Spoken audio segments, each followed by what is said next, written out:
The applicants then turned to criticise the text of the 2005 law. They claim that it does not provide for an adequate and effective remedy, even on paper. Most of their points, we say, are based on a misreading of that law, and I shall briefly address a few of them. First, contrary to the applicant's assertion, the law fully acknowledges continued Greek Cypriot ownership rights to property in northern Cyprus. Throughout the law, whenever referring to the applicants, it speaks of owner, property owner, or rights of ownership.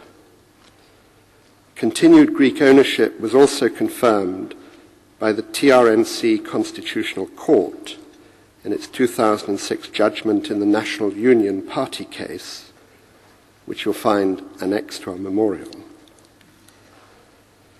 The Constitutional Court there held that the TRNC Constitution, including Article 159, had to be interpreted in conformity with the European Convention on Human Rights, and thus did not prevent restitution, exchange, or payment of compensation, including non-pecuniary compensation.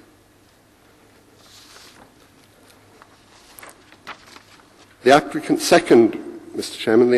assert that restitution will only be considered in very limited circumstances. But it's important to remember that the law is not limited to restitution. It provides a complete system of redress, including restitution, exchange, and compensation. As the court noted in Zenides Orestes, restitution must be a possibility, and that it certainly is. The effectiveness of the IPC must be judged by the operation of the remedy as a whole. It is also very important in this context to note that the overwhelmingly preferred means of redress is compensation. Only some 7% of all applicants asked just for restitution.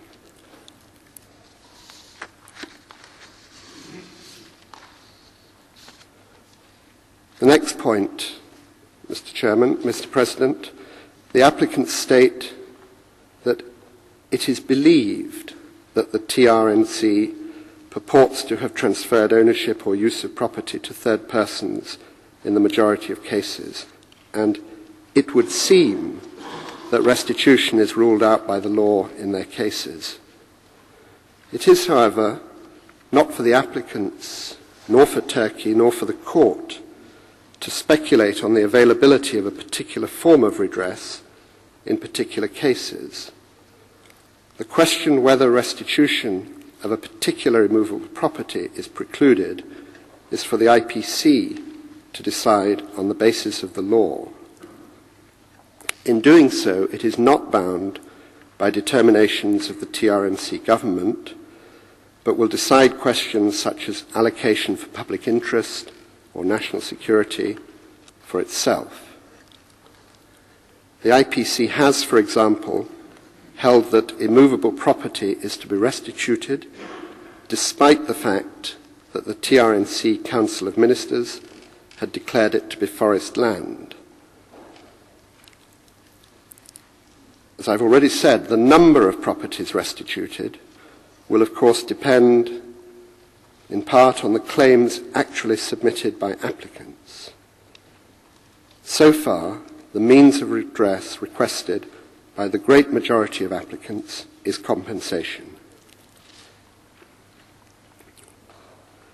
The applicants then attack the alleged impracticability of the mechanism for exchange of properties. Exchange, of course, is only one of several means of redress provided for under the law. Insofar as it is impractical, this is largely because of lack of political will on the part of the intervener to contribute to a settlement of the property question on the island.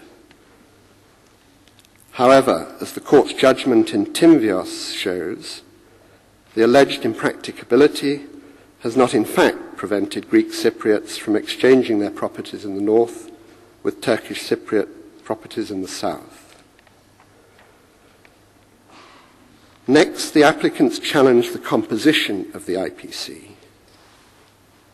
The IPC currently has 2 international members who actively participate in its work and who have voted on all its decisions.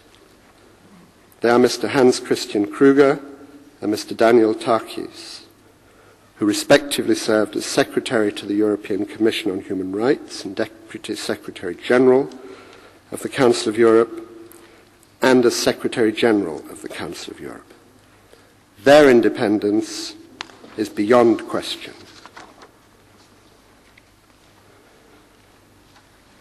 Next, the applicants assert that the remedy is completely discretionary in nature. That is simply not so. They refer to notions such as public order and national security and public interest. But these are well understood, including in the case law under the Convention. Moreover, the applicants misconstrue the law.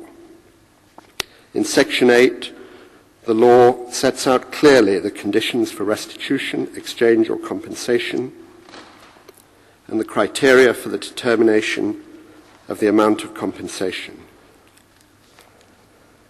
Mr. President, I will now turn briefly, even more briefly, to what the applicants say about the operation in practice of the 2005 law. I won't seek to address in detail the accumulation of allegation and innuendo that they make. What they say is largely based on the self-serving witness statements to which I've referred earlier.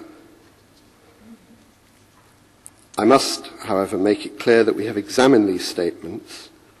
In each case, the account is slanted, to put it at its lowest, thoroughly misleading. The applicants try to call into question the effectiveness of the IPC, firstly by pointing to what they say is, and I quote, the low number who have applied to the IPC. As I've said, 433 applications have been made so far. That is some 30% of the number of applications made to this court since 1990. I've already referred to the repeated efforts of the Greek Cypriot authorities to intimidate and mislead people in order to discourage them from making applications to the IPC. In the light of all this, we would submit that the figure of 433 is impressive in the 3.5 years since the establishment of the IPC.